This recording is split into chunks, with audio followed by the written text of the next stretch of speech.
Ciao Crossing TV, siamo alla Sala Zodiaco di via Zamboni 13 a Bologna. Siamo qui per la presentazione del libro Razza partigiana, la storia di Giorgio Marincola, un partigiano nero morto nel 1945. A presentare la serata Antar Marincola, nipote di Giorgio, e i due autori, Carlo Costa e Lorenzo Teodonio.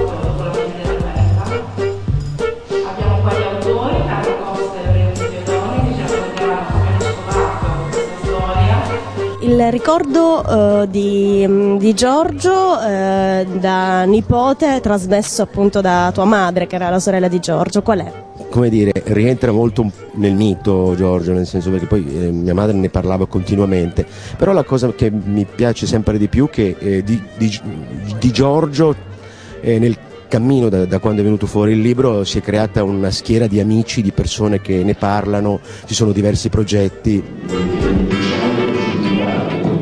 Il libro è un libro informativo, di memoria, di ricordo, parla della morte e della vita di un ragazzo di 22 anni. Che cosa vi aspettate? Che reazione vi aspettate dai ragazzi oggi di 22 anni, anche narrando questa storia?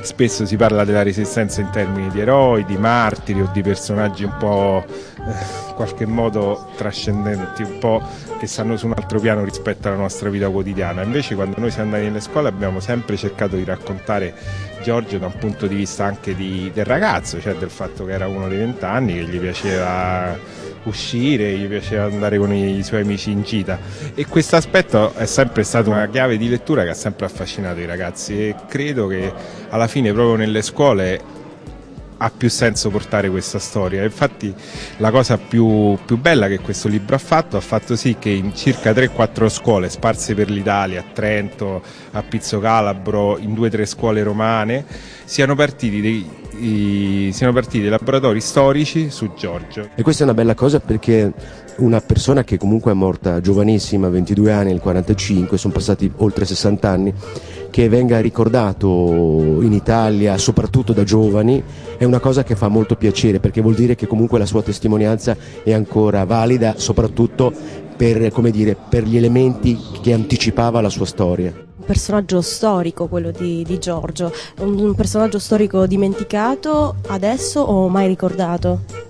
Ma più che altro ricordato attraverso i canali ufficiali della memorialistica resistenziale e quindi insomma attraverso l'associazione partigiani, ma molto sommariamente. In realtà Giorgio è stato coinvolto in molti avvenimenti significativi, a cominciare dalla sua morte, sembra un po' un ossimoro, e che è stata l'ultima strage in territorio italiano, che però per una serie di ragioni non è stata particolarmente approfondita anche sia come memorialistica sia come studi, perché la documentazione che riguarda quella strage era chiusa nel cosiddetto armadio della vergogna, quindi sicuramente c'è stata una dimenticanza, che è anche una dimenticanza un po' tipica della storiografia dell'antifascismo, della resistenza, anche della memorialistica resistenziale riguardo al mondo coloniale, quindi probabilmente non è sfuggito in qualche modo la figura di Giorgio. La prima persona che avete incontrato è stata Isabella, la sorella di Giorgio. Che incontro è stato?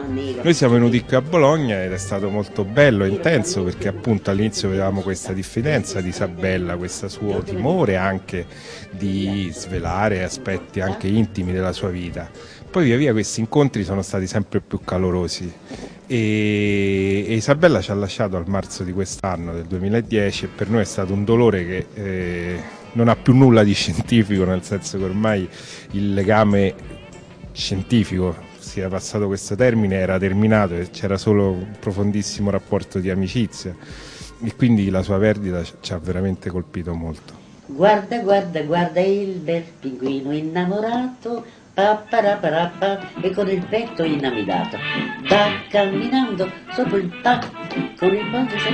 Guarda, guarda, guarda il bel pinguino innamorato col colletto